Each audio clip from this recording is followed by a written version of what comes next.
Ladies and gentlemen, I've just been handed some shocking Gadget news. It's my solemn duty to tell you that the video games arcade is dead. Why? Let me show you. For a long time, arcades were the only thing that made the British seaside worth visiting, while old people paddled in the sewage and families sulked on the sand. Anybody with any brains was ensconced in the kitsch splendour of a seaside arcade. It was the classic environment that offered the immersive experience every gamer wanted. You could tear around in a supercar, run around with a gun, or dance around like a fool.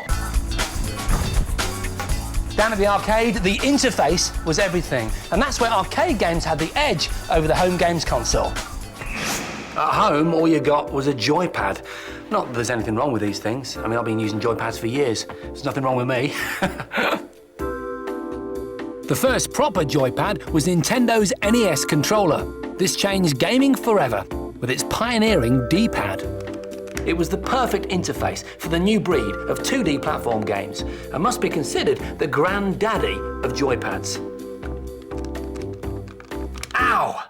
But God, was it painful. Nintendonitis and Nintendo fingers were occupational hazards for the serious gamer, with burnt or blistered thumbs from button bashing, and cramp in the palms, ow, from gripping the square controllers too hard. As man has evolved bigger hands and more fingers, so too have joypads evolved, becoming wonderfully sleek, ergonomic pieces of kit. The introduction of the horns design helped prevent gaming injuries by keeping the hands in a more relaxed position. But it's still not the immersive experience of the arcade.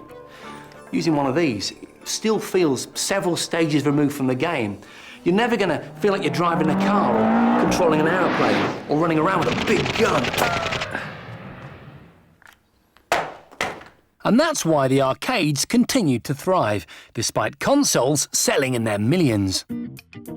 But over the years, interfaces like the iconic Zapper, the slightly less than classic interactive fishing rod, and the downright bizarre but fantastic Donkey Kong bongos have all been introduced to the home, gradually eroding the arcade's dominance of the interactive experience.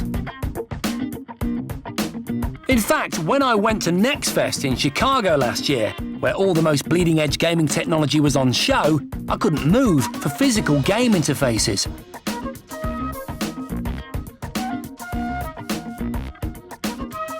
A game where you blow into the controller to guide a balloon.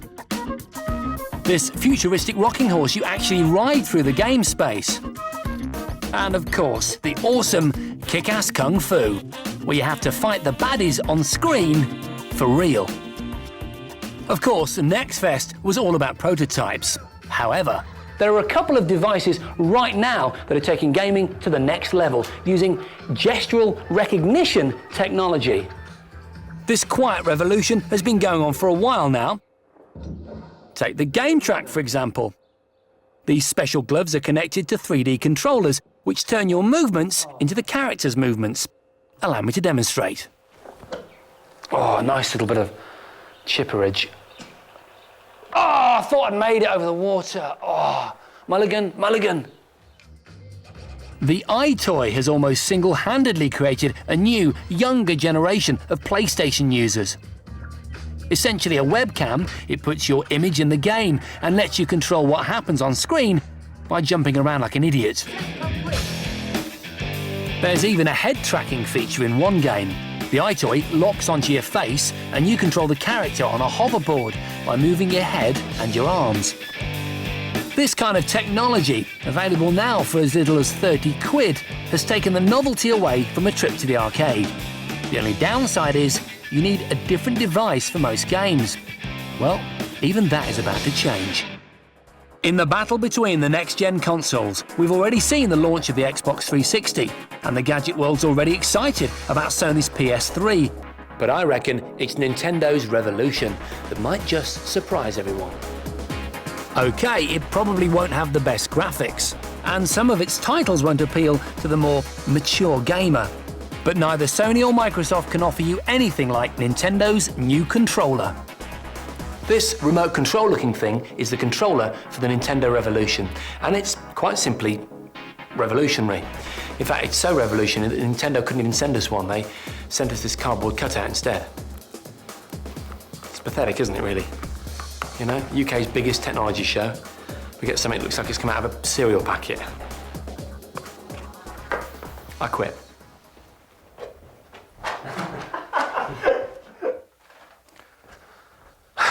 All right, I've got a mortgage, I'm back. What's really exciting about this thing is it's completely wireless and it's covered in ports into which you can plug all kinds of really sexy peripherals, like a mouse thing for playing first-person shoot-'em-ups, or a little handle that'll make it into a gun. There's also a whole load of sensors that can detect the position of the controller in 3D space and which way you swing or twist it. It opens up a whole new direction for computer games, quite literally. There'll be a baseball game on launch, and the controller can become your very own motorbike, tennis racket, or best of all, lightsaber. If the new wireless controller is anywhere near as good as it promises, it could be the final nail in the arcade's coffin. But how will it fare against the competition? Only time will tell which machine will win the next generation console war. But while it'll never shift the numbers a Sony or Microsoft console will, Nintendo's Revolution could be the surprise success story.